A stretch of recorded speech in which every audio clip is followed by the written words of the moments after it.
Buonasera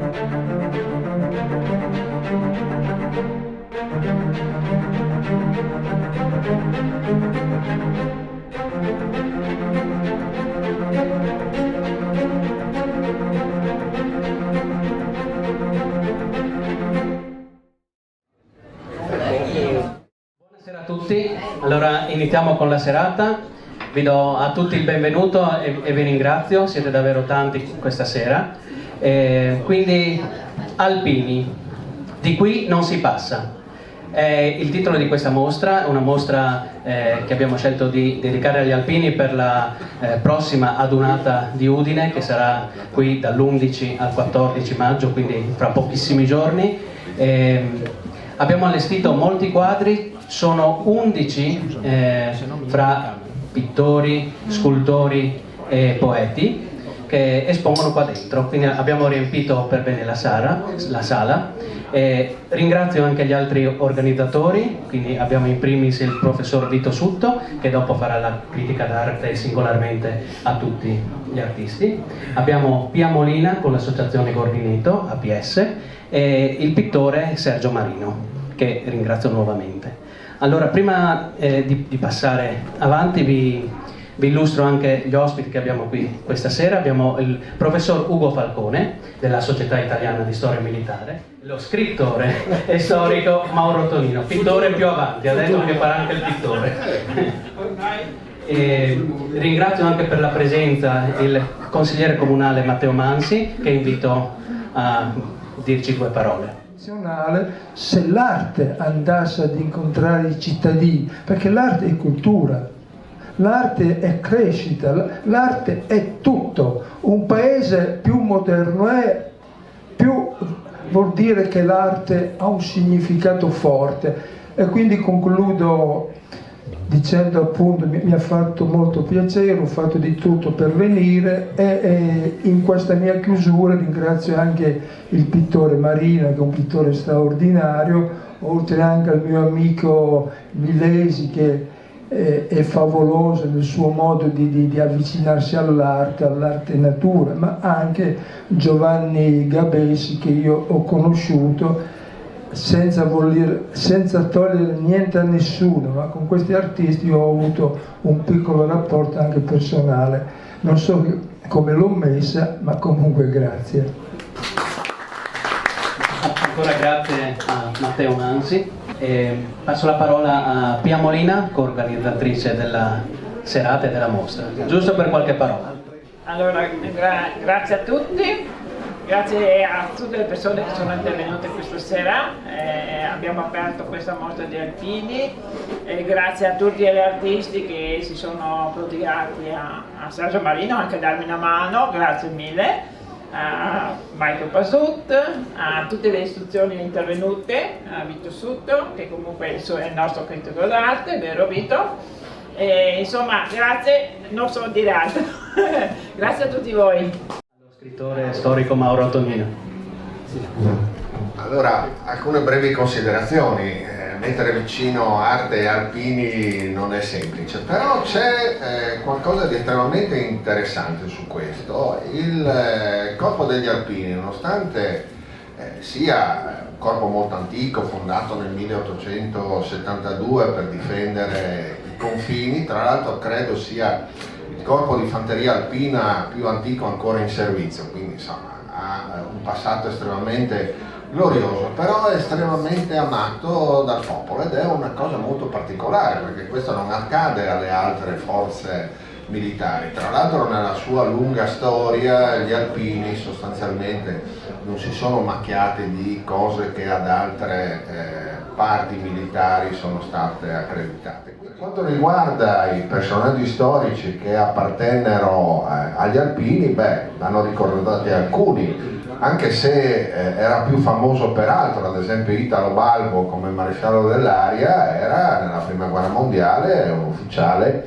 degli alpini. Poi alcuni alpini che sono ricordati come grandi redentisti, quindi Fabio Filzi, Cesare Battisti, e dal punto di vista storico ne ricordo anche un altro poco conosciuto, Tito Zaniboni, che era un ufficiale dell'8° Reggimento Alpini, combatté sul Palpiccolo, ebbe 3 medaglie al valore, divenne senatore e organizzò il primo attentato a Mussolini proprio partendo dal Friuli. Ricordo ad esempio, essendo scrittore amante ovviamente anche della lettura, ricordo ad esempio due alpini che scrissero delle pagine straordinarie, Giulio Bedeschi, 100.000 gavette di ghiaccio, e Mario Rigoni Sterne, che ovviamente col suo Sergente nella neve ci ha trasmesso delle emozioni molto forti. Ricordo il dialogo fra lui e un suo compaesano che gli disse che ritorneremo a Baita, no? E purtroppo questo compagno non riuscì a tornare alla Baita dalla Russia. Ecco come non si può non voler bene a questo corpo degli alpini. Grazie.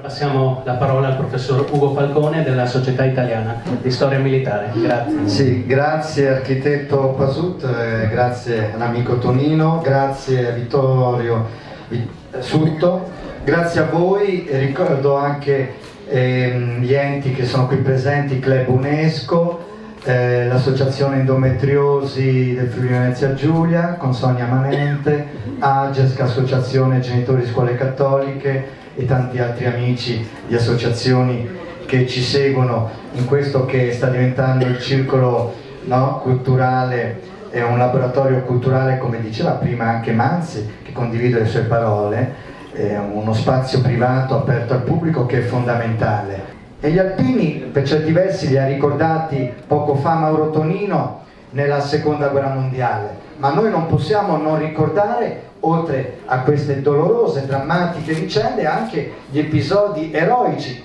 anche lì drammatici ma eroici, della prima guerra mondiale, dove nel sangue e nella polvere delle trincee, come disse Indro Montanelli, si fece per la prima volta l'unità d'Italia. Non a caso la prima guerra mondiale è sentita come ultima delle guerre di redenzione, del risorgimento, e proprio lì gli alpini, insieme a tante altre persone che arrivavano da ogni parte d'Italia, dalla Sardegna all'Abruzzo, alla Puglia, alla Sicilia eccetera, si conobbero. Non parlavano neanche l'italiano, parlavano nei loro idiomi locali, nei loro dialetti, ma in questo gli alpini ebbero una parte importantissima, perché ai commilitoni che arrivavano da ogni parte d'Italia, ecco, insegnarono come sopravvivere ad alta quota, ed è proprio nell'alta quota che si contano episodi eroici, che solo a raccontarli sembrano leggende, ma in realtà sono storie vere.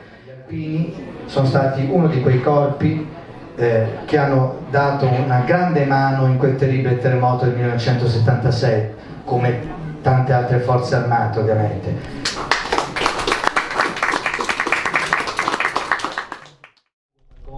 Per questo bel intervento sulla storia degli alpini, che sicuramente è utile per introdurre la loro storia, e quindi anche quello che vedremo nei prossimi giorni con la donata degli alpini, almeno di essere un po' più consci comunque di quello che è stato questo corpo e quello che è tutt'oggi. Io passerei la parola quindi alla professoressa Renata Capria Daronco, presidente del Club per l'UNESCO di Udine, che ringrazio di essere sempre presente e di sostenere moltissimo le nostre iniziative. Grazie ancora. Veramente di cuore, un ringraziamento a tutti i presenti, ai relatori. Ho sentito te bravissimo, tu ti conosco da una vita, idem, e quindi bravissimi tutti. È un evento molto entusiasmante, commovente, con quest'arte che ci circonda in maniera veramente straordinaria. Quindi Pasut in primis grazie veramente che ci dai il massimo possibile nella città di Udine, ecco, e auguri a tutti i presenti, naturalmente ai relatori in primis, grazie. A te grazie. Sutto. Anch'io vorrei esordire ricordando due grandi alpini che io ho avuto l'onore di conoscere e con i quali ho avuto l'onore di collaborare. Uno si chiamava Piero Fortuna, lavorava a Epoca, era della divisione cuneense, ho trovato io, anche se lo credevo della Tridentina. È uno di coloro che sono usciti dal dramma della presenza italiana, dell'invasione, chiamiamola col suo nome, italiana della Russia, nel corso del 1941-42. L'altro alpino illustre si chiamava Luigi Grossi. Sono due ragazzi del 21 che a 20 anni si sono trovati nel teatro di guerra più drammatico della seconda guerra mondiale. Si sono trovati in Russia e si sono trovati a dover uscire dalla sacca della Russia passando per Nikolaevka. E infatti Nikolaevka c'ero anch'io, è uno dei titoli di Piero Fortuna, come invece di Luigi Grossi, avanti Valchiese, perché apparteneva al battaglione Valchiese, divisione tridentina. Sono due ragazzi del 21. Piero Fortuna era nato nel territorio di Brescia, però è vissuto tra Brescia e Trento, come diceva lui io sono trentino, ma era vissuto particolarmente a Udine.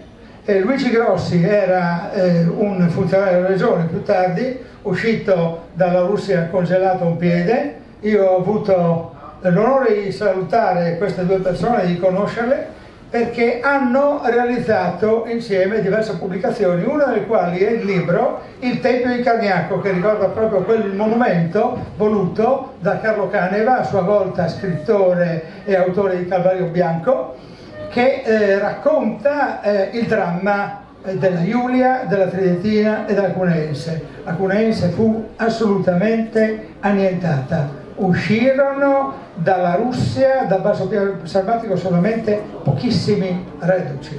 E la Tridentina e alla Giulia non andrò estremamente meglio, ma uscirono alcuni, e tra questi Luigi Grossi e Piero Fortuna, che come dicevo ho avuto l'onore di conoscere. Venendo alla mostra di questa sera, io vorrei cominciare a parlare degli autori partendo da Francesco Attisani, con questo Cristo e con questo Monte Lussari che è alle mie spalle. Francesco Attisani è un autore che da un lato si muove in un ambito abbastanza espressionistico, come si vede. La figura del Cristo è una figura storicamente molto richiamata dagli autori, e questo Cristo, che sembra essere proprio collocato in un paese di montagna, è un'immagine che ci fa venire in mente quanto la devozione popolare sia fortemente sentita nel nostro territorio di montano, così come questo Monte Lussari, che è un celebre santuario a pochi chilometri da Tarvisio.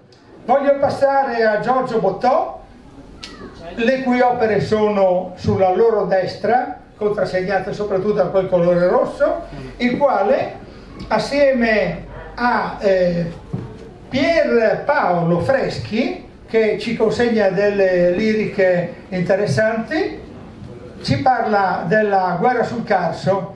Di questo autore mi sento di dover dire una parola di più, anche perché appartiene all'associazione LIPA, che è un'associazione che vuole coniugare le forze di polizia e vuole testimoniare quanto l'impegno delle forze di polizia sia forte in questo territorio, soprattutto in questo territorio di confine. La guerra sul Carso, come noi tutti sappiamo, è una guerra che ci consegna immagini e storia della prima guerra mondiale, ma anche della seconda guerra mondiale.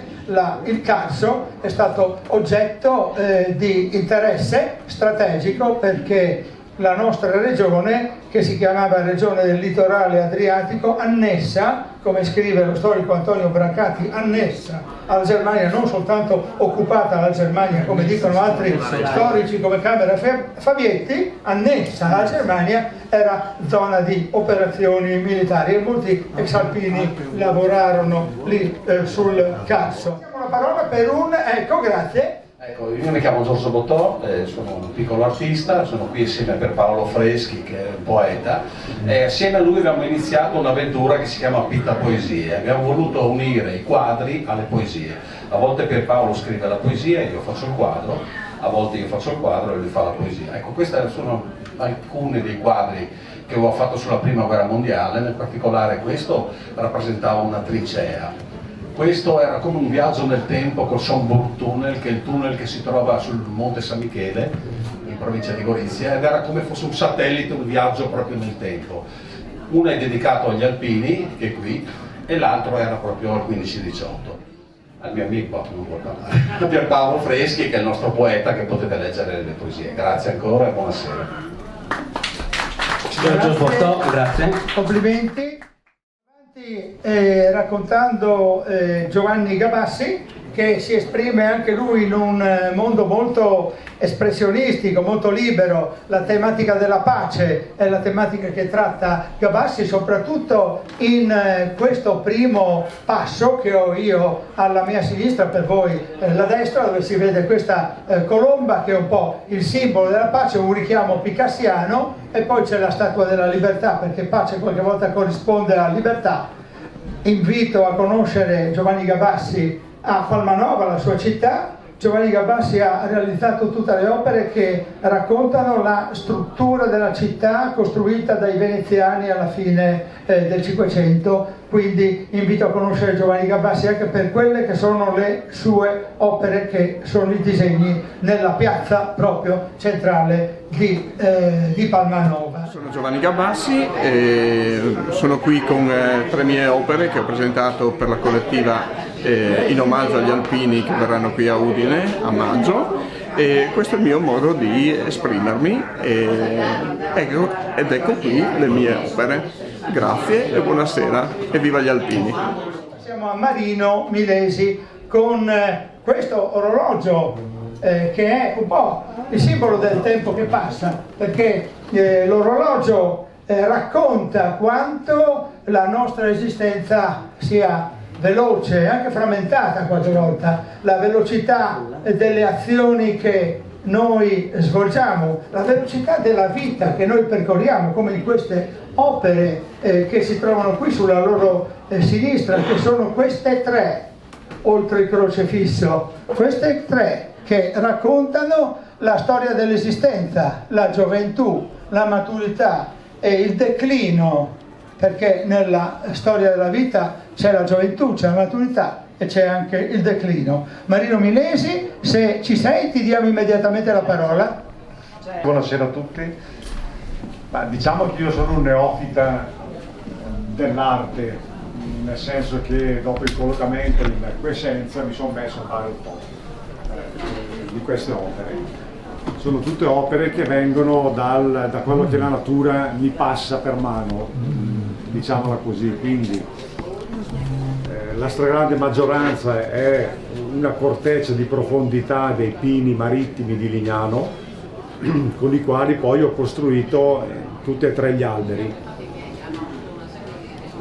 Gli sfondi sono fatti sempre con materiale ligneo, ovviamente triturato fine, a seconda delle colorazioni, e ad ogni opera c'è una sua poesia, appunto, che diciamo rispecchia un attimino le 3 fasi, come diceva lei, della vita, quindi dalla giovinezza alla maturità al declino.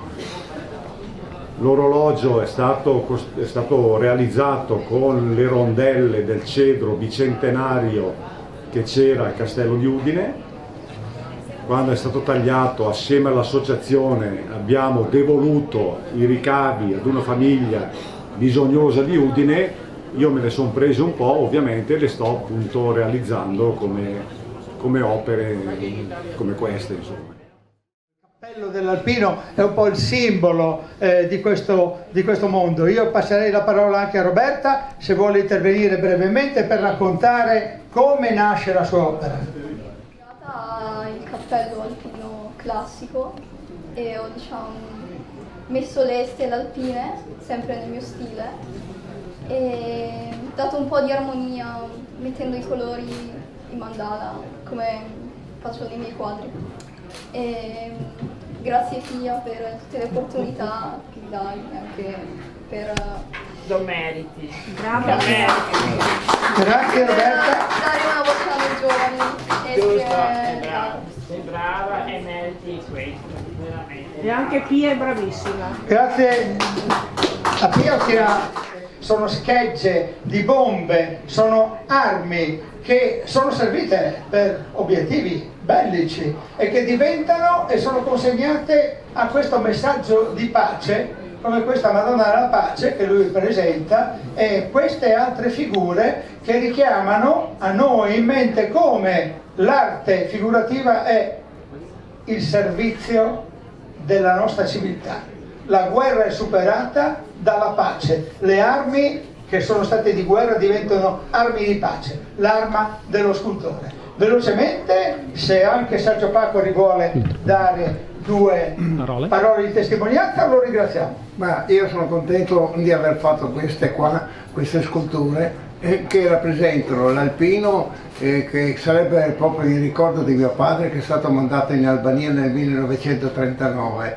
È un alpino di pace, non ha un'arma in mano. E poi l'altra è la Madonna della Pace che tiene in mano una bomba a mano a frammentazione e con 3 schegge è diventata una colomba.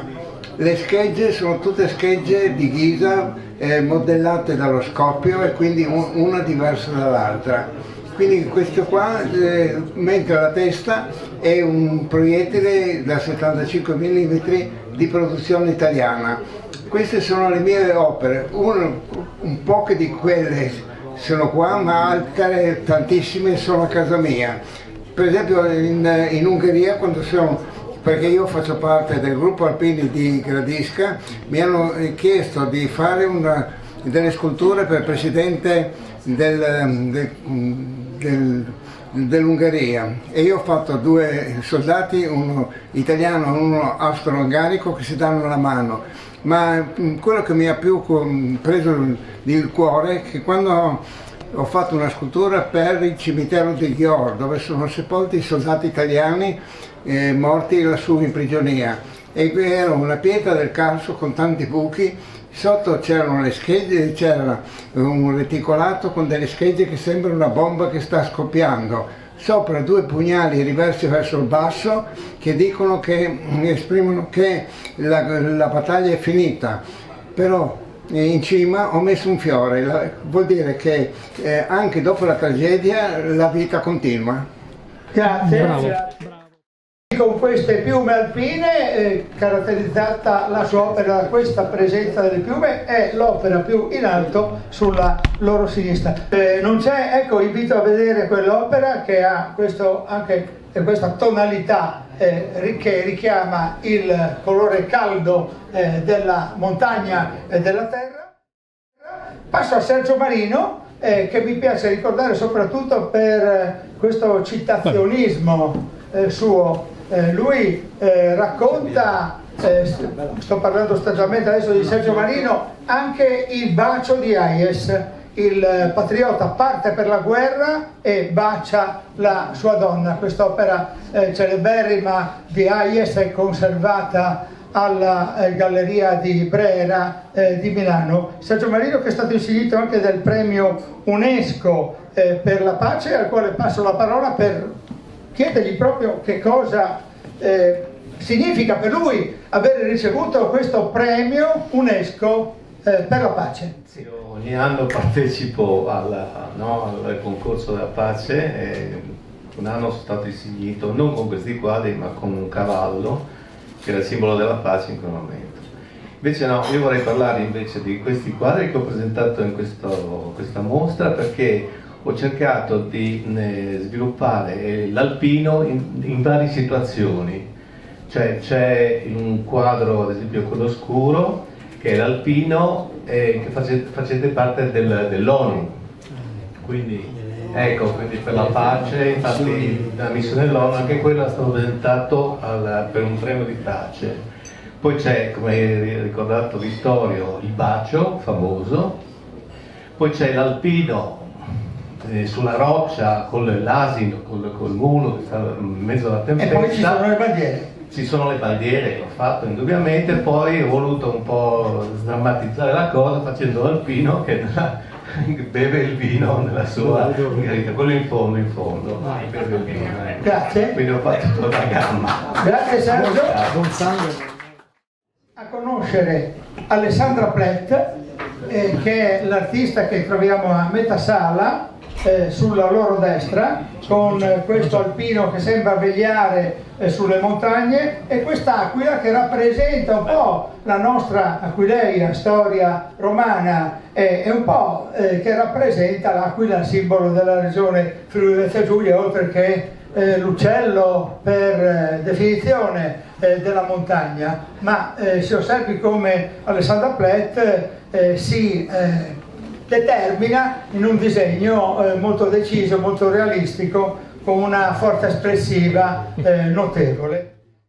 Mi piace concludere con Valerio Santeleon, con il ferro battuto, e con questa pietra, che è una pietra che lui ha trovato presso il fiume Cosa, e quindi è una pietra che richiama come l'arte qualche volta è espressione della natura nel vero senso della parola, pietra che diventa la base di appoggio di questa piuma in ferro, con Valerio Santeleon. Lo facciamo intervenire adesso. Grazie Valerio. Buonasera. Niente, io ho fatto il simbolo per eccellenza, ho fatto 2 o 3 robine, 2 o 3 varianti, ferro, pietra, ferro, una versione un po' più moderna, che è questa. E sì, tutte quelle in ferro sono mie. Io vi ringrazio tanto, ma non sono capace di... Noi ringraziamo. Grazie. Valerio lo conosco da internet, ci siamo conosciuti tramite internet, è una grande persona, è di Crauzetto, Breccia Pordenone, e fa delle opere fantastiche, non fa solo le penne dell'alpino, ma fa anche fiori,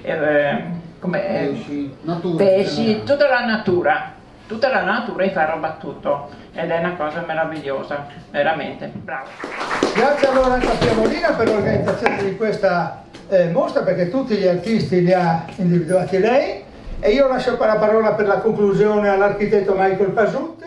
Ringrazio ancora i nostri ospiti, da Mauro Tonino, il professor Ugo Falcone, i co-organizzatori Sergio Marino Piamolina e il professor Vito Sutto. Grazie ancora per tutti questi interventi.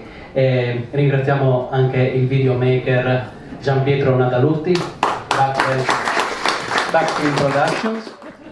Allora vi ringrazio ancora tutti, se avete occasione di passare per la Dunata degli Alpini, passate anche di qua a rivedere le opere, a farci un saluto. Io ci sono.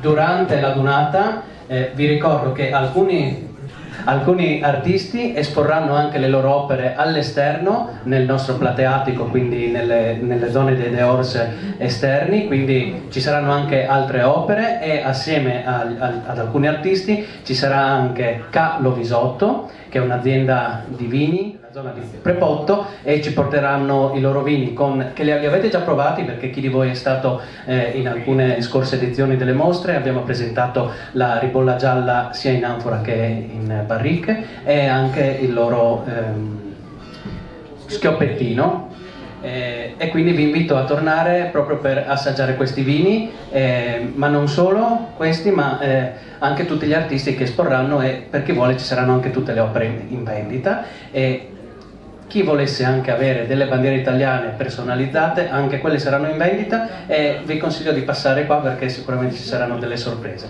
Ricordo per ultima cosa, poi rimaniamo insieme e beviamo qualche cosa tutti assieme, che la grande bandiera che abbiamo esposto sul palazzo è offerta sempre da Casa degli Artisti Italian Secret ed è stata dipinta da Sergio Marino. Grazie a tutti.